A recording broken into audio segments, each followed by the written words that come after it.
Welcome to Carnivore Conversations. So, Mike, what do you think of all this?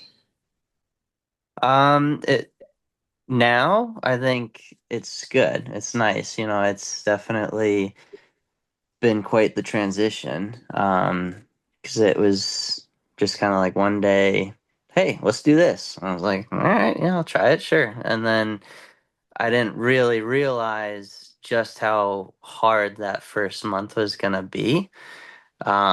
So like I had stomach issues and, you know, bathroom issues and smell in the house all the time and grease everywhere. And it was just honestly quite the headache, adjusting and like mood swings too. Like I didn't feel like myself. I had a shorter temper and I was just kind of like, I don't know. At first, I really was just like, I don't know if this is the right thing, but talking with Sammy, I knew that like this is normal, and we talked about we watched a bunch of different videos and read some resources on it, and just kind of like, all right, let's power through, and so we did, and now we're kind of like at the good stuff where I feel a lot better.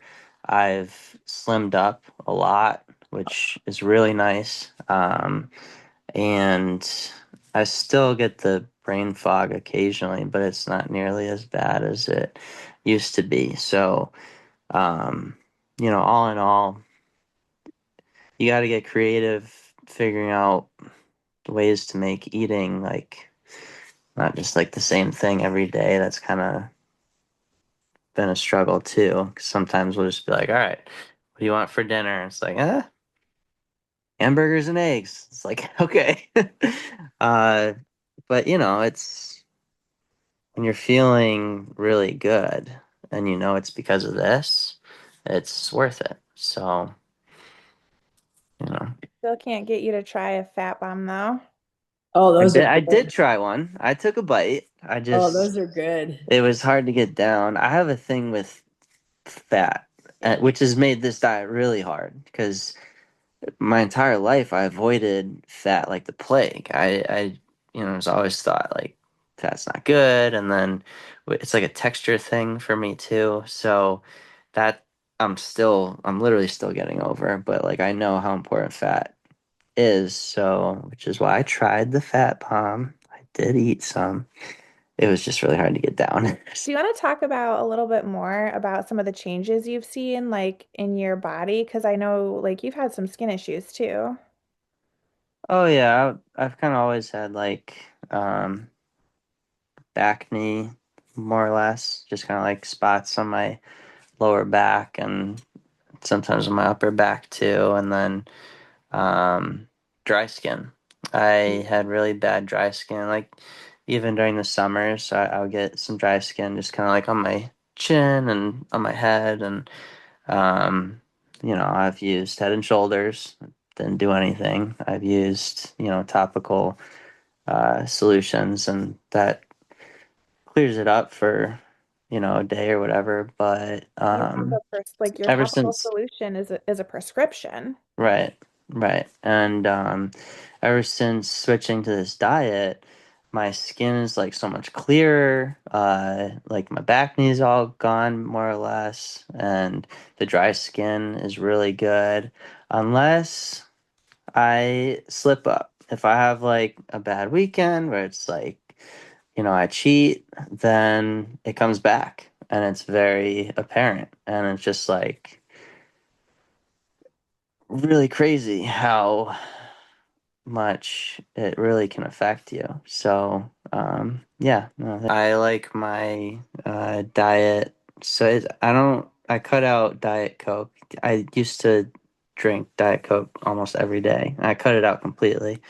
But there are these diet ice drinks that I don't have in my house, but when I go and visit my parents, they have them there all the time. Like, it is zero sugar. Like, you know what?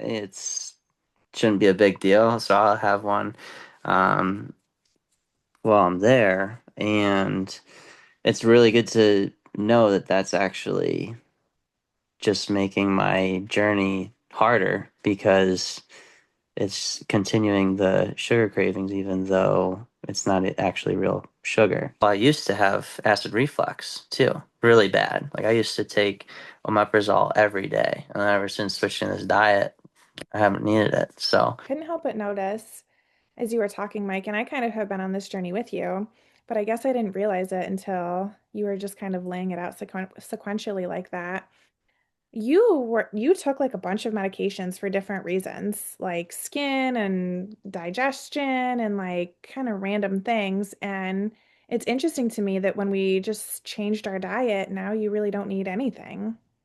yeah, even melatonin too, because I Okay. had really, really, really bad trouble falling asleep. Once I'm asleep, I'm out, but it's going to sleep that's always been a really big struggle for me. So I would take two melatonin every single night for years. And then starting this diet, I was like, screw it, I'll try cutting out melatonin too. And that was kind of separate because I did it at the beginning. I think I Mhm. did it before we even started, really, just trying to Really cut it did because out. I was But like, I why not the struggled medication? still for a while. I did. And it wasn't until recently that my sleep has gotten a lot better. So that's been really good. The one thing that I take not every night, but once in a while is the magnesium glycinate. There's different types of magnesium. And the glycinate is what I read that's recommended before you go to bed. Yeah, that's awesome.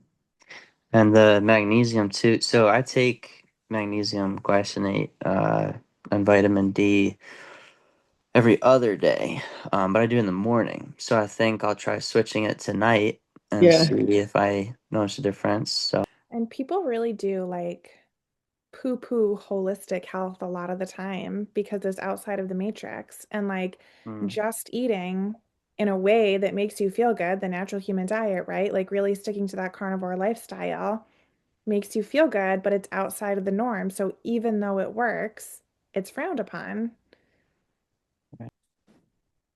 That was another video. A video that we watched was questioning, it's not good for you, blah blah blah. And I think it was Dr. Barry. He was like, "Okay, well then why aren't all of the millions of carnivores around the world dropping dead from heart attacks? Like if that's really true, why are none of these terrible, why are people getting better instead of worse, living longer instead of shorter? Like where is this coming from?" Mhm. Well, So, it comes from like Angel Keys, who's the one who was the originator of the first food pyramid, which was like 6 to 9 servings of grains or something like that, was number one. On the bottom of the pyramid, which is what's bringing us to the diabetes epidemic that we have now and all the health issues. And I just think it's about more than anything knowledge, like how your metabolism affects your brain health, like where's dementia? I mean, there's other issues that are contributing to our health problems, but if the metabolism is the main one, why are we not talking about it? Because it's not profitable. mm, they're calling Alzheimer's type 3 diabetes now. Mm-hmm. Yeah. Inflammation is the name of the game. Mike and I were talking about that even before we started this diet. I think I told you I tiptoed my way into the diet, and part of it was how to target inflammation, right? How to lower inflammation in my body. You remember, Mike? That's kind of how we started this whole thing, and this is yeah, where we landed. inflammation. I know. Yeah. We would always look at each other and go, inflammation, in this really weird voice because we did it on a podcast. Oh, that's wonderful. Yeah. So, Mike, do you have any questions or anything? Any um, concerns? at the moment, I don't think so. I think we covered a lot. I think as I go through all of the sources and explore the site more, I'll have more questions. But um, yeah, for right now, I don't think so. We're just kind of chugging along. Is anybody in your world push back a little bit? Are you telling people? Or are you keeping it quiet? Oh, I'm always an open book. If anybody is around, I'll just be like, yeah, I'm trying this new thing. Like, it's going like whatever. And yeah, everybody always has an opinion. But it's a very short-lived opinion because they don't actually know anything about it. So if anything, they're like, oh, I think fruits and vegetables are like important or whatever. And I'm just like, okay. And, I don't, And you can have mine. yeah. Here you go.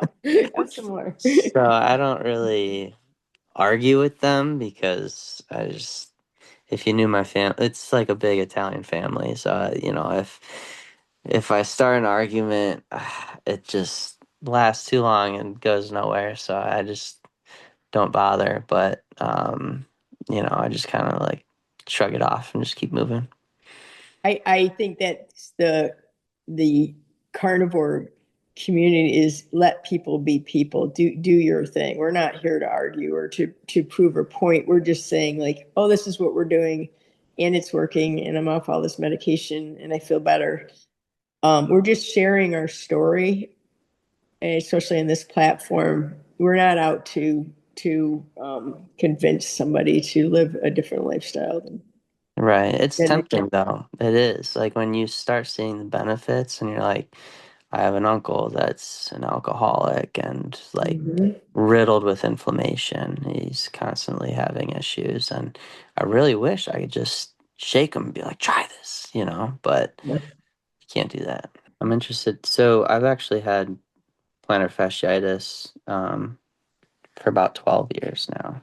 And recently it really hasn't been that bad, but I'm kind of interested to see if doing this diet long term will just get rid of it for me because I'll still have flare ups once in a while if I'm walking around a lot or just standing.